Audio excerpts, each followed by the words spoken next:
शरीर में पंच प्राणों का नाश हो रहा है, उसको नाश कौन कर रहा है? समझिएगा, बड़ा महत्वपूर्ण विषय बता रहा हूं। शरीर में पंच प्राण कौन है? प्राण, अपान, समान, व्यान, उदान, ये पंच प्राण हैं। इनको कौन खा रहा है? कौन सा भात खिला रहा है? कौन भात है भाई? विषय, इंद्रियों के विषय हैं जो इनको खा रहे हैं। तो इंद्रियों के विषयों को अगर यदि आप रोक देते हो तो आपकी आयु बढ़ जाएगी। कई लोग पूछते हैं कि आयु कैसे बढ़ती है। मैंने कहा कि कुछ लोग बोलते हैं कि बिना प्राणायाम का, बिना योग का कैसे बढ़ाएं? तो एक ही उपाय है, बिना प्राणायाम का, बिना व्यायाम का, बिना योग का आपकी उम्र लंबी हो जाए। वह क्या है? विषयों को रोक दीजिए। विषयों का भोजन मत दीजिए। विषयों को क्या कर लेंगे आप? 5 प्राणों को उसका जीवन दोगुना कर देंगे। ठीक है?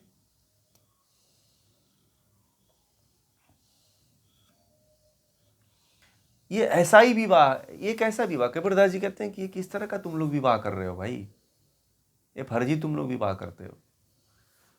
कहते हैं ना कि विवाह हो गया, शादी हो गया, ये फलाना हो गया, ढेकाना हो गया, ये तुम्हारा सब फर्जी का विवाह है। तुम तो और माया में उसे धकेल रहे हो, माया में और उसे भव सागर में लपेट रहे हो।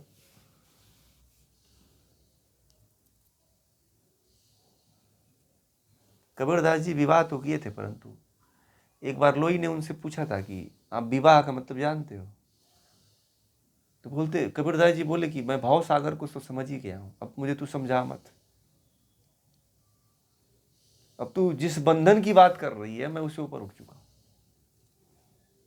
हाँ, मेरा जो कर्तव्य है वो मैं कर दूंगा, अब तू उसमें फंसा मत मुझे।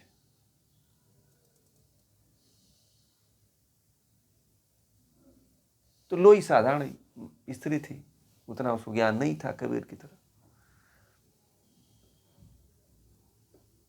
तो कबीर को कहा करती थी कि बड़ा ज्ञानी है ये। वो भी उल्टा सीधा बोलती थी ना कबीर को, गाली दिया करती थी, बोला करती थी, झगड़ती रहती थी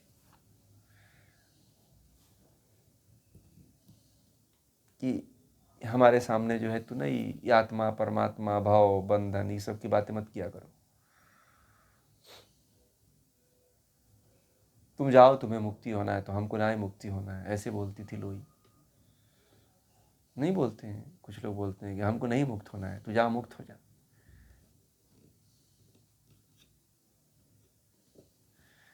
तो इस तरह से होता है, और मनुष्य जो है कभी इस चीज को बारे में समझ नहीं पाता है। समझने की जरूरत है। ठीक है ना? आप लोग समझिए इसको, और समझ करके आगे बढ़ने का प्रयास करिए। बहुत महत्वपूर्ण विषय है कि जिनमें फंसे हुए हैं, भव बंधनों में पूरे जीवन को नष्ट कर देते हैं। जिस भव बंधन में पड़ करके हम अपने इस अमूल्य जीवन को खो देते हैं, वो अमूल्य जीवन फिर दोबारा लौट करके नहीं आता है। और उस अमूल्य विवाह के चक्कर में, सांसारिक प्रकल्पों के चक्कर में फंस करके हम कई और जन्मों की अवधि को बढ़ा देते हैं। हमें लगता है कि हम तो माँ बाप के कार्य को कर रहे हैं, परंतु आप माँ बाप के कार्य को नहीं कर रहे हो। आप तो केवल आप विषयों के भोगों को ही तृप्त कर रहे हो, बाकी और कुछ नहीं कर रहे हो। कई लोग मुझे कहते हैं कि कैसे परमात्मा की तरफ पहुंचा जाए, कैसे ईश्वर की तरफ पहुंचा जाए। बड़ी बाधाएं हैं, संसार को छोड़ देंगे तो नहीं पहुंच पाएंगे। मैंने कहा कि छोड़ने की बात तो कोई करता ही नहीं। संसार में रहो तो वही जान पाओगे। संसार से जो भाग गया वो संसार को समझा ही नहीं, फिर बार बार आएगा वो। संसार में रहने वाला व्यक्ति जितना संसार से विरक्त हो सकता है, वह जंगल में भागकर रहने वाला, कुटी बनाकर रहने वाले कभी नहीं समझ पाएगा। उसको तो कभी कभी याद आएगी कि जंगल में शेर आ गया है, तो वो सोचेगा कि यार गृहस्थे रहे होते तो अच्छा। कम से कम अच्छे घर में तो रहते।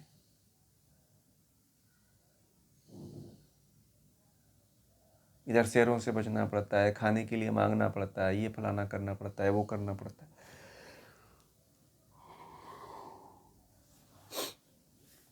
ये सारी है बातें।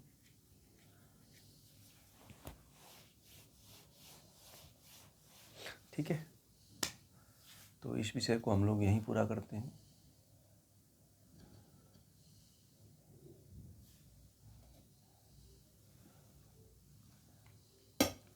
आप समझे नहीं, नहीं आप समझे नहीं। वो शादी के लिए वो विषयों वाली शादी की बात कर रहे हैं आप। संसार की सामाजिकता को तो निभाना ही पड़ेगा, ठीक है। छोड़ने की बात नहीं यहाँ पे हो रही है। आप जो आसक्ति लगा देते हो, भगवान श्री कृष्ण ने गीता में यही कहा ना कि आप रह करके भी न रहो। कबीरदास जी रहते थे ना, कपड़ा बुन के लाते थे, कपड़ा बुनते थे, बेचते थे, बेच करके अनाज लाते थे, दाल लाते थे, सब्जी लाते थे। तो उसमें केवल कबीर थोड़ी खाते थे, उनके पत्नी, बच्चे और 2-4 संतों को भी बुला लाते थे खाने के लिए, वो भी खाते थे। तो भरण पोषण तो जिम्मेदारियां तो भी निभाए, ऐसा नहीं कि भाग गए, परंतु निरासक्त व्यक्ति थे वो, आसक्ति नहीं थी उनको। ऐसा नहीं था कि वो परिवार न रहे, परिवार के बिना उनका अस्तित्व मिट जाएगा, फलाना ढेकाना, ऐसा उनके अंदर नहीं था, उससे परे थे वो। कहने का मतलब ये है।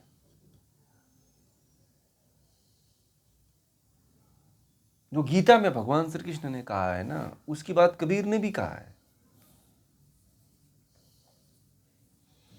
ठीक है ना।